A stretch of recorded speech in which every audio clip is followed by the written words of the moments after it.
Europa Universalis is a game that will forever live on, both in this channel as well as in the amazing community that it managed to build. Now, before EU5 is actually out, I would like to give you guys what, in my opinion, is the list of most fun and unique nations to play as, and I'll back it up with why I think there is such. Before we begin with the video, let me know in the comment section what was the most fun playthrough you've had in recent times in EU4, and why, and what you think will be the last nation you play right before EU5 is out. Now, there will be a lot of nations on this list, but take note that doesn't mean that other nations are less important in any way, shape, or form. It's just my personal list. Of course, there's no rights and wrongs in here, and there's also not only major nations or only small nations. There's a mixture of everything. The first nation on the list is Florence, a very unique nation unto itself. Florence starts out with only 3 provinces, including the monument of Santa Maria del Fiore in its capital, but what really makes Florence shine is its small, compact, yet powerful mission tree that gives some temporary bonuses early on, as well as enough claims to conquer most of the Italian peninsula, as well as some unique permanent modifiers like the extra diplomats and prestige decay, which allow Florence to forever stay at 100 prestige once you've finished your mission tree and you've also upgraded the monument to level 3. The Florentine national ideas are also perfect for playing toll with the dev cost reduction from the beginning of the campaign. Add that up with tech cost, idea cost reduction, trade efficiency plus 15, and production efficiency plus 10, as well as national manpower plus 25, so you will be by far one of the strongest economies and have a decent manpower pool to fight off your enemies. Topple that up with the fact that you are in the Italian peninsula, which is one of the highest development areas of the world. It means that playing toll is the perfect type of playstyle as the Florentine Republic. Florence also has a lot of unique events added to it, and even entire quest lines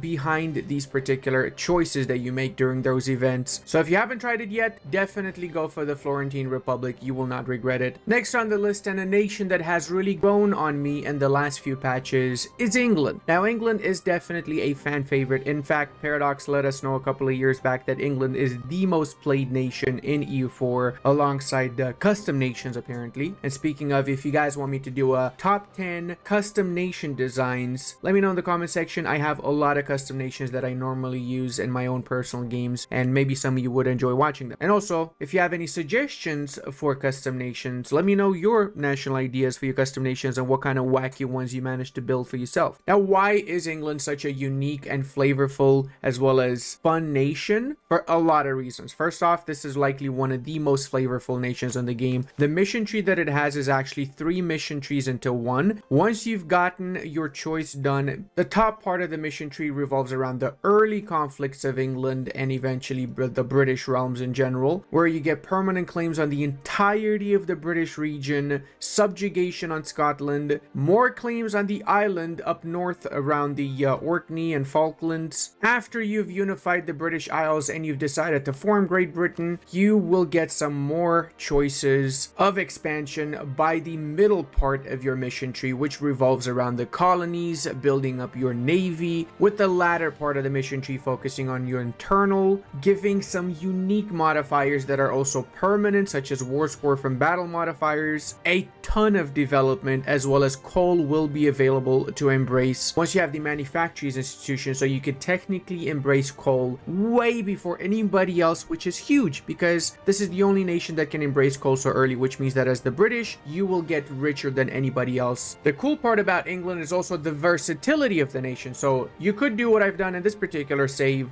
and you could just completely own the new world, colonize and just control half of the planet as your colony, including the entirety of India, which you can give to your unique East India Company nation. Or if you don't want to become a colonial superpower after you've gotten your union over the French, what you could also do is go down the Angevin path, where you merge the entirety of France and England and create the new Angevin Empire nation with its focus on domination over the European continent. So suffice to say, not only is England a flexible nation, but whatever choice you go for, you have the option and the flavor to go alongside it. You can go full on toll, expansionist, colonial, and you will have events and flavor to help you out. Now, this next nation is really gonna surprise you. That's right, I'm talking about the Aztec Empire. With the more recent updates, both the Aztecs, Mesoamerican nations, and the Incans have received a lot of flavor, and the Aztecs in particular have insane flavor, leaving aside the fact that they start with infantry combat ability and idea cost, as well as pretty much all of their national ideas are really good. Their mission tree is what really makes them shine. Now, you get a unique playstyle as the Aztecs, where your leader, Moctezuma, a historical figure by the way, which you can also turn into a general that is a 4-5-5-2. Take note, if you do that, he might die, so it's your choice if you do it, but if you do, you're basically undefeatable. The mission tree revolves around this particular leader, where more missions done will make your leader stronger, alongside give a lot of other bonuses, access to new mechanics, claims, and by the end of it, Moctezuma will be a 666 Chad Lord within just the first few years. He's also basically 25, so if you play a card right and you unify the Central American parts fast, you could end up with a 666 leader. That means you eventually can form the nation of Aztlan, and not only that, but you get access to more missions afterwards, and the best part is that you'll be able to get high American unit tech, which means that you get gunpowder soldiers before the Europeans, before military tech 12 like the Europeans, but your gunpowder units at tech 9 are about 10 times stronger than the tech 12 Europeans are. So for the Europeans to catch up with our units, it will take them 30 to 100 years alone, and by that point we're gonna have already way stronger units than them. So in essence, the Aztecs have the strongest soldiers in the game, and with the later part of the mission tree, you also have the option of invading the old world, conquering and colonizing, forming unique colonies in the old world by using the Sunset Invasion or Sunrise Invasion Casus Belli. Now, if you're more into the wackier playthroughs, then Theodoro is for you, but take note, this comes with an advisory warning because Theodoro is also extremely difficult, one of the most RNG starting nations ever, unless you're a really experienced player and you know what you're doing. If you do manage to survive, however, the mission tree that Theodoro has really is very unique, not only in itself, but it gives access to some mechanics that nobody else has except Theodoro. You have, for example, the option of recruiting foreign general as long as you have at least 10 army tradition and you have an alliance with that particular nation. This is a part of the government reform you start off with, the merchant aristocracy. This also is a reference to the fact that the leadership of Theodoro were actually Komnenos merchants, so Greek merchants ruled this particular little part of the world, princedom I guess you could say, despite the fact that majority of the population was a mixture really, some Goths, some Crimeans, not too many though. Historically, the actual Theodoro was very small. If I was to make it out, it's probably like this much of the peninsula was actually Theodoro. The mission tree itself revolves actually around your interactions with your neighbors. So by grabbing provinces from Crimea, you get a pretty significantly strong general, and if you reroll this, you can reroll until you get an absolute Chad, of course. Getting relations and eventually an alliance with Russia also gives you branching missions and choosing what type of relations you're going to have with the Komnenos of Trebizond, because the Byzantines, remember, were split in the Komnenos, which claimed to be the Byzantine Empire, as well as the Palaiologos, which also claimed to be the Byzantine Empire. So yeah, you decide who really was the true Byzantine Empire. It was me all along, in case you're wondering. I was the Byzantines. The really unique part about Theodoro, in my opinion, is how they managed to turn a single estate in a really powerful one. So I'm talking about the Cossacks estate. There are a lot of missions that buff the Cossack privileges as well as the Cossack units, such as this mission that gives shock damage, army drill game modifier, which only affects Cossacks regiments. And you also can get the unique trait Merchant Basileus, which translates to Merchant Emperor. This trait gives goods produced and trade efficiency for your leader, and your trade advisors will be giving 2% merchant loyalty per level, so you can get up to 10% at level 5, with the last mission unlocking the insanely powerful Gothic invasion Casus Belli, as well as conquering major German cities will give different bonuses, from diplomatic annexation cost on Vienna to Aachen giving administrative efficiency, as a reference to Aachen being the old administrative center during Charles Le Mans. You also can turn the little Kosovo gold mine into an insane province with extra 2 goods produced, which is the equivalent of 12 point something, 13 ducats in gold alone. And you also get the option of adding the Gothic culture to the Germanic culture group eventually too, once you form Gothia and you go into that particular part of the world. Suffice to say, Theodora is a fun one. I haven't had the chance of actually doing a Gothic playthrough myself. I did play the Theodorans a few patches ago, but I might try and do a Gothia video before before EU5 is out. The next nation on the list might be a little bit bigger, but trust me, this is a very fun playthrough, because compared to any other nation in the game, this is a completely different play style. Why do I say that? Well, the Ming have a lot of challenges. You have to properly manage the Empire of China mechanics with the mandate, meritocracy, and getting your reforms. All of this, as well as keeping your tributaries in check and expanding the amount of tributaries that you have. If you don't know how to play as Ming, you will absolutely collapse and turn into one of the warring states most likely. But if you do know how to play it, then you end up with something like this. A stable Ming where you have done quite a few of the reforms. Eventually, you will be able to get all the reforms, and every single one of these gives unique abilities such as extra monarch skill, core creation cost reduction, development cost reduction, and generally a lot of amazing modifiers you can get from your celestial reforms. Do be wary, having a northern strong horde is not the best thing. However, in our particular game, and this is taken from my Ming series, of course, the Oirats are definitely going to be insanely challenging for us to take on. They've got 50,000 soldiers already. They've managed to grab a lot of the other tributaries, but they are one of our tributaries, so as long as we keep them in check, everything is fine. We don't need to worry the big horde up north, at least not yet. We don't need to. Ming definitely has the highest development in the world overall, some of the best provinces imaginable. Most of their eastern provinces are farmlands, the best type of terrain to develop them. The mission tree itself really decides how your game's gonna go to, since these missions done well will absolutely skyrocket your economy and your nation into the strongest nation in the game. And the cool part is also that you can definitely try and compete with the Europeans, go exploration, and become a true colonial power, competing with the Europeans for domination of the New World, all whilst trying to dodge the crisis of the Ming Dynasty if you can. Now, boys, we're starting to get into the really juicy nations, because up next is Brandenburg. Now, if you're new to the channel, you probably never knew about this nation, but if you've been around for a while, you might have seen 1 to maybe 25 videos on Brandenburg.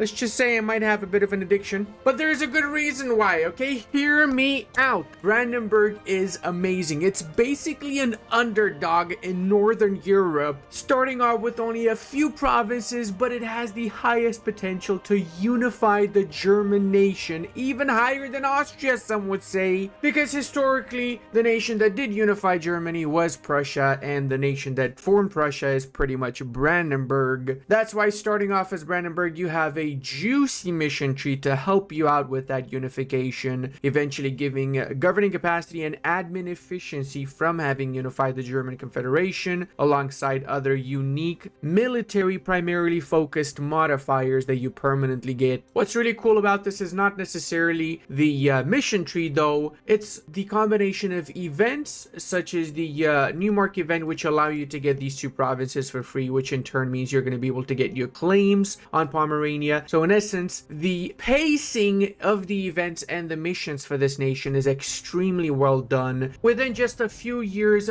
because of this amazing pacing, you can grab hold of all of the Eastern German Empire empire's historical borders, including all of Prussia, as I did in my most recent Brandenburg campaign. Link to that in the description if you like to check it out. And now you have two options. Either A, become HRE Emperor like we did here and go down the centralization or decentralization paths of the HRE, where we form the HRE in one way or another, or you can go ahead and play tall, since you have quite a lot of provinces that are really decent for developing, as well as a lot of great trade goods provinces. We start with 4 cloth provinces and more cloth provinces adjacent to us, as well as iron provinces, gems, even a gold mine if we're interested over in the Bohemian parts. It's also very easy to diplomatically vassalize nations once you start slowly increasing your development and expanding around the areas around you. The national ideas are also pretty good. They include infantry compatibility, morale of armies, and once you form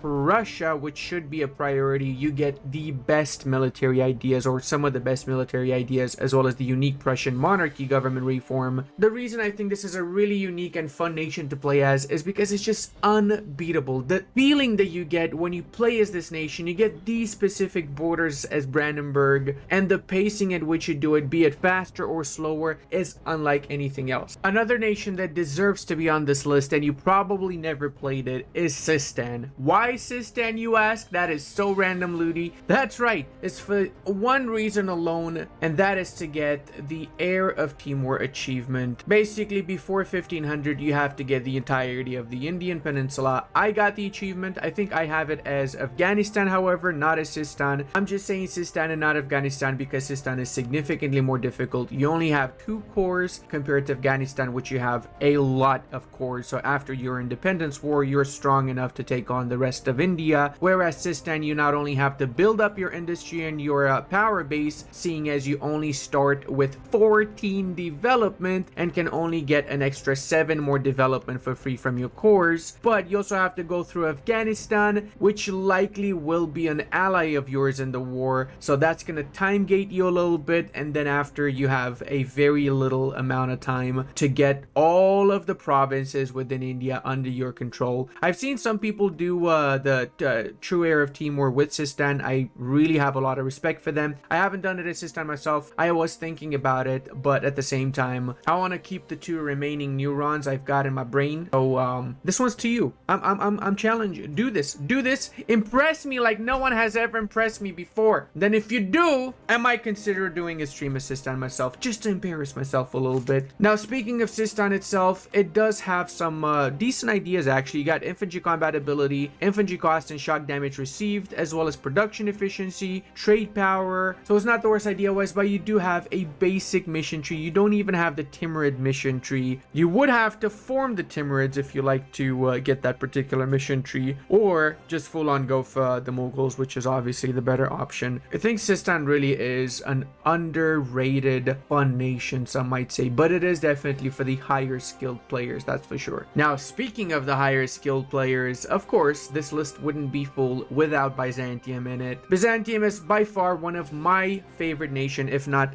the #1 favorite nation, and there's a variety of reasons why. You are the most challenging nation in Eastern Europe to start as you have the Ottoman Empire at your doorsteps. All that's preventing them from attacking you is them not already having a claim on your provinces. As soon as they get that claim, and they can get it very easily early on in the campaign, then they're probably gonna flat out just straight up attack you. So the only way to defeat them is to watch my Byzantine video to see how you can get all of your lands back in just 4 years, crush the Ottomans, and eventually restoring the Roman Empire as we did in my Byzantine campaign. Again, link in the description. Starting off from just literally 4 or 5 provinces, we managed to bring back the Roman Empire by the 1600s. The mission tree is absolutely crucial in doing so, and some of these missions are honestly insane. I mean, look at this. You have the option of mending the schism, which will make every Catholic nation Orthodox as long as they have good relations with you. Plus, you also can disable the Catholic papacy mechanic for all Catholic nations with another previous mission. There's a ton of permanent modifiers and reforms you get from the mission, and depending on which path you go down, you can also establish a professional army or a mercenary army. Focus on your pronoyars, which are unique types of subjects. that only the Byzantines can get a hold of. I also have to say that it's pretty funny how historical it all returned back to the good old days, right? The Romans and the Persians at the borders with each other here,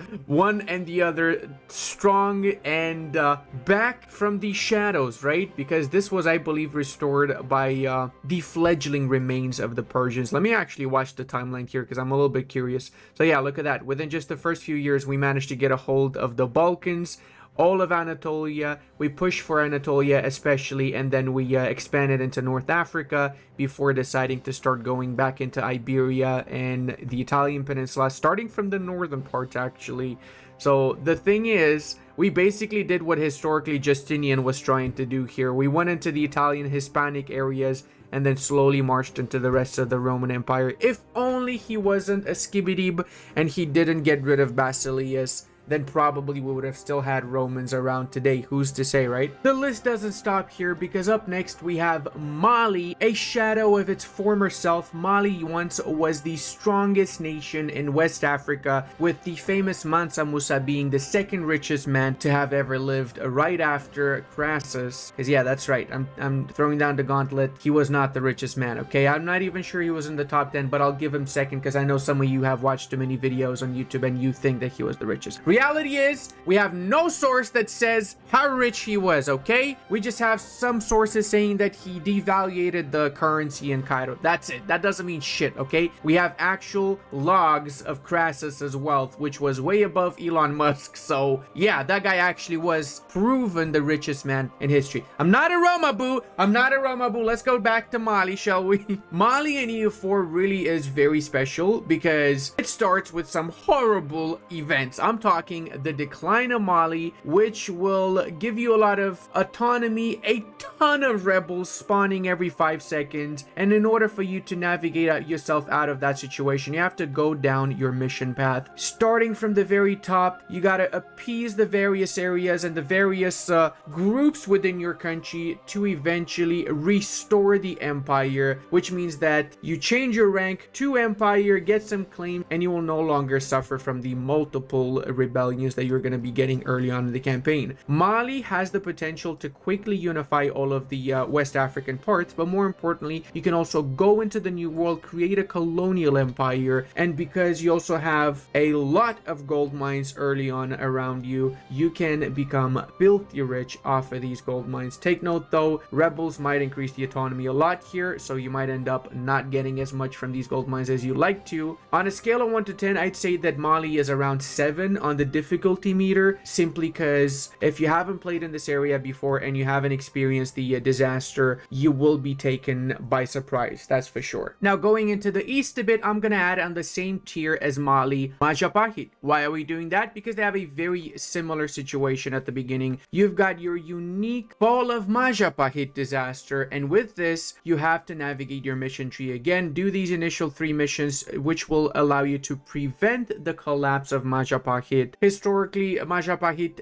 did collapse in 1527, but you can prevent that and make sure the Sultanate prevails. I'm also making notice of Majapahit not only because of EU4, but because in EU5, Majapahit surprisingly has one of the highest amount of flavor. In EU5, the entirety of Indonesia is split between Hindus, Sunnis, animists, and other various religions. In EU4, we've got about half Sunni, half Hindu. In EU5, it is a lot less Sunnis. It's basically the dawn of Islam spreading over to the islands, and Majapahit was definitely a central piece to that. So what you decide to do in EU5 as Majapahit will definitely shape the future of the islands. And similarly in EU4, you have the option of navigating the mission tree, which eventually leads to the most powerful casus bellis, the Majapahit campaign against the entirety of the world, allowing you to basically subjugate the planet if you wish to, creating the ultimate vassal swarm nation, because that's right, Majapahit is the puppet master in EU4. If you're more into the chill playthroughs, up next is Lübeck, which surprisingly, despite starting off as a single little province, has the ability to quickly expand around it, captivate the surrounding provinces, and create the ultimate trade nation. In this particular game, we're getting about 74 income already and 14 1980s with just a few provinces, literally more income than the Ottoman Empire, which is getting 67, and the Ottomans have basically the entirety of the Balkans, Anatolia, and half of the Middle East. So to put things into perspective, Lubeck relies not necessarily on the size of its nation, because 80% of our provinces are not really profitable. Most of our income is actually coming from Lubeck, and it's not from our development necessarily, it's more from our trade, which we have 73% of. That is crazy. With just a few provinces within the Lubeck node, we're getting more trade than anybody else here. Our capital itself gives us 100 trade power already, and our massive fleet allows us to get the rest of the trade power. We did go over our naval force limit, but paying 13 ducats is still worth it, giving out the extra 10 over the force limit, because we end up getting about 20 ducats in return from those extra ships. The mission tree that Lubeck has is also an absolute jewel. Some of these missions are really unique. For example, developing the mineral trade allows us to get gold into our provinces or into our allies' province. By default, we can get gold in Lubeck, our capital, or we would eventually be able to also get in Goslar and such. The Queen of the Hansa allows for every trade league member to become our vassal with a simple click. That's it, just click and you make all your trade league members vassals, and you also rename your nation to the Hanseatic League. Of course, this doesn't prevent you from forming other nations if you want to. You could go ahead and form Hanover, or you can form Prussia or Germany straight up, whatever you like. And you can of course retain your bonuses from this mission tree, as well as your trade hegemony over the North Germanic areas. This list also wouldn't be finished without Burgundy. In most games, you see Burgundy becoming a personal union junior partner of either France, Austria, or another one of the nations in Europe. A lot of the times, apparently, Brittany becomes their leader of the union with Burgundy. But if you play as Burgundy, navigating this insanely unique mission tree allows you to form Lotharingia, and you have the option of just flat out stealing all the subjects that the French have, transferring them to you with a simple click of a button for the King of the Franks mission. The second cool part about Burgundy, after you've stolen all of the French subjects and they're yours by becoming the King of the Franks, what you can also do is you can abuse the Burgundian inheritance mechanics to instantly integrate all of these subjects by allowing yourselves to become a junior partner of the French, and then breaking free from the French vassalage before they integrate you, and in essence not wasting thousands of diplo power on incorporating your subjects manually. We're talking thousands here, guys, with a simple click of a button. Alternatively, you can also try and go for the throne of the Austrians and become the HRE emperor yourself if you wish to, and in the process reintegrating yourself within the Holy Roman Empire. Whichever choice you go for, giving the crown of Lothair back to the Burgundians allow you to get Lothair's legacy event, which turns your nation in Lotharingia, which is a reference to the kingdom of Lotharingia that appeared following the division of Charlemagne's empire. In essence, you had East Francia, West Francia, and Lotharingia. There's a little bit more to say about this, but this is not a history video, so we'll just keep it as that. Now, before we finish this, guys, I want to say thank you very much for 5 years of supporting the channel. I really wouldn't be here without all your support, and I truly cannot ever say enough words to show how much I appreciate that support. You've made this channel, not me, and I promise you I will do better. I will try to make better content, and with EU5 coming out, I will cover the schnitzel out of that, but I'm still gonna do EU4 videos, because no matter what, EU4 is deep in my heart, and I will always love this game, just like I love you. That's right, you sitting on your chair right now, eating those pickles, wiping that little Nutella off your chin, and thinking, how does he know I've got Nutella on my chin? Ludi, are you in my yes, I am in your walls, okay? Pay the rent, Jose. Pay the freaking rent, goddammit. And call your parents once in a while. For Christ's sake, it's been years. I love you now, and I'll see you in the next one.